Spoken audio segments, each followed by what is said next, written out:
And last but not least, over to the second Steve Graham. Thank you.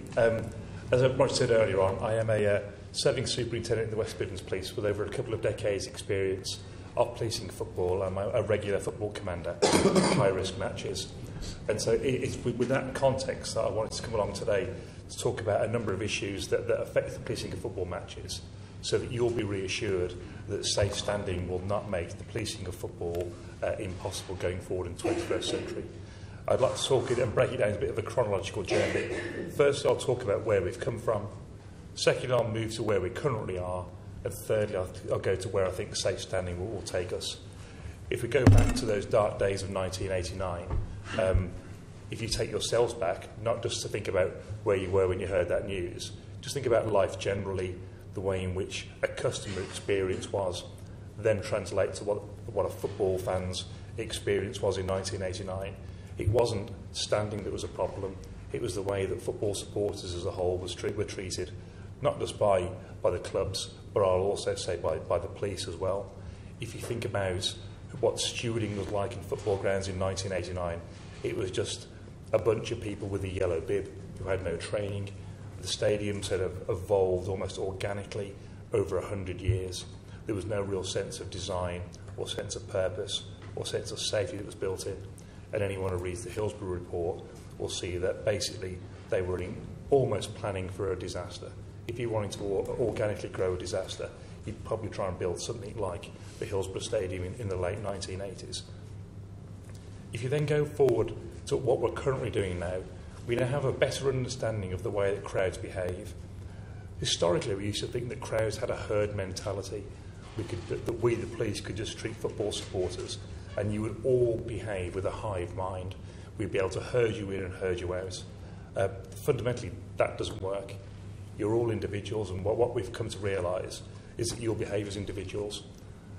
You will only behave, or if we start to treat you unfairly, or you think the way that the police are treating that person, or the way that the stewards are treating that person is unfair, then a crowd will tend to defend that person.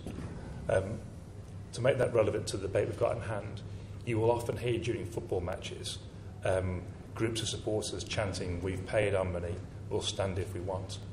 And I can tell you, even though I'm not there, that what's happened there is that a steward or a group of stewards or the police have gone in to an area that's seated and they're trying to make people who have stood up sit down. And you can't do that. Not that you can't do it in law, of course we can. Of course the stewards can, of course the clubs can. Can you make a group of 2,000 people sit down?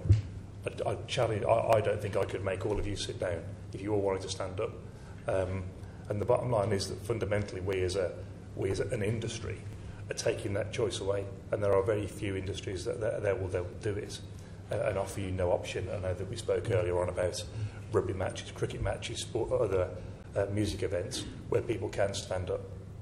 And so what we're doing as a police service, working with clubs, working with stewards, is getting a better understanding as to how to treat football supporters as customers, as part of someone who's come along for an experience, not as troublemakers. And if you think back to the weekend and other events earlier this season, the person who threw the coin at Rio Ferdinand threw from a seated area. The person who jumped onto the ground at Hillsborough and assaulted the goalkeeper did so from a seated area. It wasn't the fact that they were in terraces that made them behave like that. They behaved like that because they're morons. They behaved like that because they're criminals. They didn't behave like that because they were stood on a terrace. If you put a decent person on a terrace, they're a decent person. If you put someone with criminal intent in a seated area, there was someone with criminal intent who then may misbehave.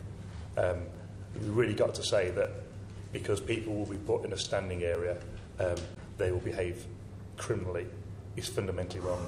They'll only behave badly if we as football clubs, if we as police services treat them badly.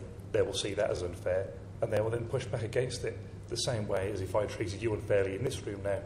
You would push back against me, you wouldn't tolerate it. So thirdly and finally, moving to where we go, as they say, in God we trust, everyone else bring data. We've got very little experience of what standing looks like in the 21st century in a football ground in the UK. We've got experience from the 1980s in the UK. We've got modern experiences from Germany. I'm delighted that Villa aren't proposing to tear up the whole tent and make that all or all standing.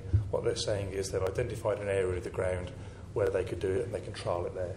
Peterborough likewise have identified 2 stands where they've got, or 2 ends I should say, where they've got standing areas and they can gather some data there. That's what we need to do, is to start gather some data so that we as an industry can start making some informed decisions and give supporters the best possible customer experience. So in conclusion, I'd like to say I think we have come on a journey. We are going in the right direction. I don't think that I, as a serving police officer and a football commander, will be riddled with fear if I was policing a standing area in the next 2 seasons. Fundamentally, we can make it safe. Thank you very much. Stephen, thank you very much.